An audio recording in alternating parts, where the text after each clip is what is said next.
Захиргаа хүний нөөцийн газраас зохион байгуулж буй энэхүү нээлттэй хаалганы өдрөлгөд хүрэлцэн ирсэн та бүхэнд энэ өдрийн мэндийг хүргэе.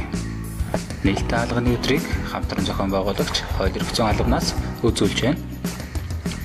Би бол Цэндаюш Хоёул эрхцэн албаны дарга. Харин би бол Отгонбаяр Хоёул эрхцэн албаны эрх зүйч. Та бүхэнд хөдөлмөрийн дотоод журманд заасан хөдөлмөрийн харилцаанд дагаж мөрдөх үндсэн 8 дүрмийг танилцуулъя. 1-р ажил таслах. Зөвшөөрлгүйгээр ажил таслах, ажлын байраа орхиж явахыг хөдөлмөрийн дотоод журмаар хориглодог. 2-р архи ухах. Ажлын байранда болон гадуур ажил үүргээ гүйцэтгэж явах үедээ согтууруулах ундааны зүйл хэрэглэхийг хориглодог. 3-р хоцрох.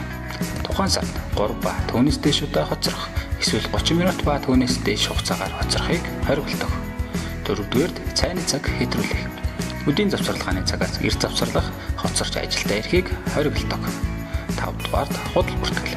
Цагийн бүртгэлийг худал бүртгэх, өөр хүний хурууг таниулж уншуулахыг хориглодог.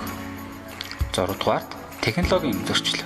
Шуудангийн технологийн дүрм журам стандартыг зөрчиж, ажил олгогч, үйлчлүүлэгчдэд чиглэл учруулахыг хориглодог.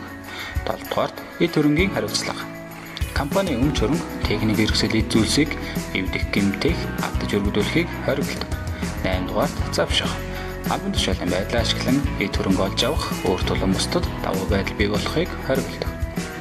Танд эдгээр асуудлууд болон өөр тулгамдж буй бусад асуудлаар асууж тодруулах зүйл гарвал Хоёул эрхцэн албаны үе таалга үргэлж нээлттэй байх болно. Танилцуулгуудад сонирхсон та бүхэнд баярлалаа.